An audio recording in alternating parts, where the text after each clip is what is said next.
സർവശക്തനായ ദൈവത്തിൻ്റെ അതിപരിശുദ്ധ നാമം അതിയായി മഹത്വപ്പെടുമാറാകട്ടെ. നിങ്ങൾ ശ്രവിക്കുന്നത് ജീസസ് വോയിസ് മെസ്സേജ്. എല്ലാ ശ്രോതാക്കൾക്കും കർത്താവായ യേശു നാമത്തിൽ സ്വാഗതം. അല്പസമയ ധ്യാനത്തിന് ഒരു തിരുവചനം വായിക്കുന്നു. സങ്കീർത്തനം 136 വാക്യം 4. ഏകനായി മഹാത്ഭുതങ്ങളെ പ്രവർത്തിക്കുന്നവന് സ്തോത്രം ചെയ്യുവിൻ, അവിടുത്തെ ദയ എന്നേക്കുമുള്ളത്. ഏകനായി മഹാത്ഭുതങ്ങളെ പ്രവർത്തിക്കുന്നവന് സ്തോത്രം ചെയ്യുവിൻ, അവിടുത്തെ ദയ എന്നേക്കുമുള്ളത്. കർത്താവിൽ പ്രിയരെ, നാം വായിച്ചു കേട്ട സങ്കീർത്തനം 136-4 മഹാദൈവത്തിൻ്റെ അഥവാ ഏകനായ മഹാദൈവത്തിൻ്റെ, അത്ഭുതം പ്രവർത്തിക്കുന്ന ദൈവത്തിൻ്റെ നാമത്തിന് സ്തോത്രം ചെയ്യാനാണ് പരിശുദ്ധാത്മാവ് ആഹ്വാനം ചെയ്യുന്നത്. എന്തിനാണ് ദൈവത്തിന് സ്തോത്രം ചെയ്യേണ്ടത്? ഈ ചോദ്യത്തിൻ്റെ അനവധി ഉത്തരങ്ങൾ ഈ 136 സങ്കീർത്തനത്തിൽ നമുക്ക് കാണുവാനായിട്ട് സാധിക്കുന്നുണ്ട്. ഭൂമിയെ വെള്ളത്തിന്മേൽ വിരിച്ച ദൈവം, വലിയ വെളിച്ചങ്ങളെ ഉണ്ടാക്കിയ ദൈവം, ജ്ഞാനത്തോടെ ആകാശങ്ങളെ ഉണ്ടാക്കിയ ദൈവം, പകൽ വാഴുവാൻ സൂര്യനെ സൃഷ്ടിച്ച ദൈവം, രാത്രി വാഴുവാൻ ചന്ദ്രനെ സൃഷ്ടിച്ച ദൈവം, എണ്ണിക്കൂടാത്ത നക്ഷത്രങ്ങളെ വിളിച്ചു വരുത്തിയ ദൈവം. ഇങ്ങനെ ഈ പട്ടിക ഈ സങ്കീർത്തനത്തിൽ നീണ്ടുപോവുകയാണ്. ഒറ്റവാക്കിൽ സൃഷ്ടാവായ ദൈവം, മുഴുപ്രപഞ്ചത്തിൻ്റെ ഉൽപ്പത്തിക്ക് കാരണഭൂതനായ ദൈവം, ആ ദൈവത്തെക്കുറിച്ചിവിടെ പറയുന്നു.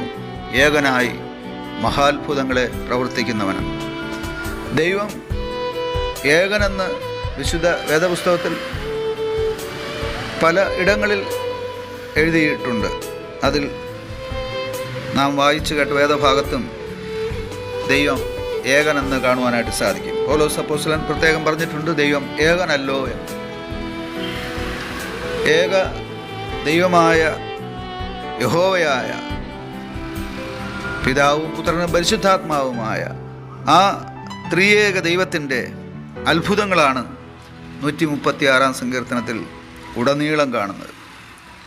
നമ്മുടെ താഴ്ചയിൽ നമ്മെ ഓർത്ത ദൈവം, അതുപോലെ നമ്മുടെ വൈരികളുടെ കയ്യിൽ നിന്ന്, അഥവാ നമ്മുടെ ശത്രുക്കളുടെ കയ്യിൽ നിന്ന്, പിശാചിൻ്റെ കരങ്ങളിൽ നിന്ന്, സാത്താൻ്റെ കരങ്ങളിൽ നിന്ന് നമ്മെ വിടുവിക്കുന്ന ദൈവം, ഈ മുഴുപ്രപഞ്ചത്തിലെ സകല മനുഷ്യർക്കും ആഹാരം കൊടുക്കുന്നവന്, സ്വർഗസ്ഥനായ ദൈവത്തിന് നന്ദി അർപ്പിക്കുവാൻ, സ്തോത്രമർപ്പിപ്പാൻ, ആരാധന അർപ്പിക്കുവാൻ പരിശുദ്ധാത്മാവ് ആഹ്വാനം ചെയ്യുന്ന സങ്കീർത്തനമാണ് 136 സങ്കീർത്തനം. ഈ സങ്കീർത്തനത്തിൽ ഇസ്രായേലിനെ കുറിച്ച് പ്രത്യേകം പ്രതിപാദിച്ചിട്ടുണ്ട്. ഇസ്രായേൽ ജനത്തെ ദൈവം നടത്തിയ വിധങ്ങളെ പ്രത്യേകം പ്രസ്താവിച്ചിട്ടുണ്ട്. അവർ അടിമത്തത്തിലായിരുന്ന മിസ്രയീം ദേശത്തെക്കുറിച്ചും അവിടെ ആയിരുന്നപ്പോൾ അവർ അനുഭവിച്ച കഷ്ടങ്ങളെക്കുറിച്ചും, അവർ ആ സമയത്ത് ദൈവത്തോട് നിലവിളിച്ചപ്പോൾ അവരെ അവിടെ നിന്ന് രക്ഷിച്ച, വിടുവിച്ച മഹാത്ഭുതങ്ങളെക്കുറിച്ചൊക്കെ ഇവിടെ ഈ സങ്കീർത്തനത്തിൽ കാണാം.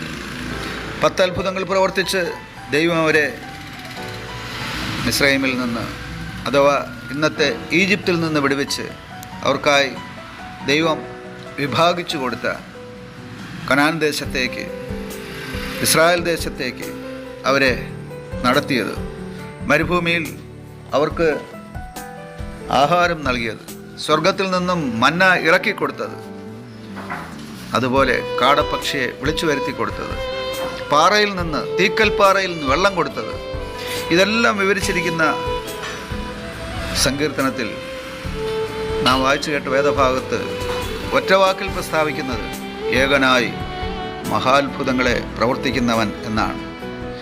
ഈ മഹാദൈവം നമുക്കായി ഏകനായി അത്ഭുതങ്ങളെ പ്രവർത്തിക്കുന്നവനെങ്കിൽ നാം അനുദിനം ആ ദൈവത്തെ ആശ്രയിക്കേണ്ടതല്ലേ? ആ ദൈവത്തെ വിശ്വസിക്കേണ്ടതല്ലേ? ആ ദൈവത്തോട് പ്രാർത്ഥിക്കേണ്ടതല്ലേ? ആ ദൈവത്തെ ആരാധിച്ച് നമസ്കരിച്ച് മഹത്വപ്പെടുത്തേണ്ടതല്ലേ? ആ ദൈവത്തെ ബഹുമാനിക്കേണ്ടതല്ലേ? ആ ദൈവത്തിൻ്റെ വചനം വായിക്കേണ്ടതല്ലേ?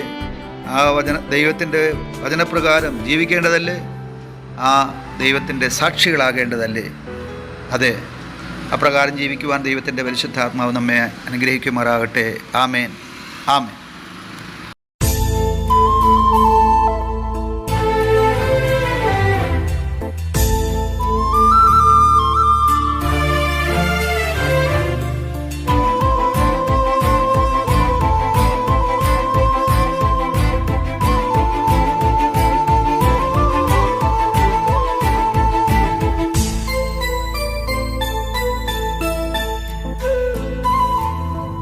രാവിലെ തോറും നിന്ദയെയും രാത്രി തോറും നിൻ വിശ്വസ്തതയും.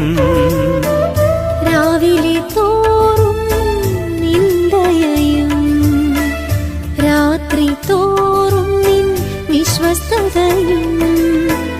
വർണ്ണിച്ചാലും മതി വരില്ല, അത്ഭുതം അത്ഭുതമേ. വർണ്ണിച്ചാലും മതി വരില്ല, അത്ഭുതം അത്ഭുതമേ. മനമേ വാഴ്ത്തിടാം, മനമേ ആത്തിടാം, എന്നേക്കുമുള്ളതാം ദൈവത്തിൻ്റെ എന്നാളും വാഴ്ത്തിടാം. മനമേ വാഴ്ത്തിടാം, മനമേ ആത്തിടാം, എന്നേക്കുമുള്ളതാം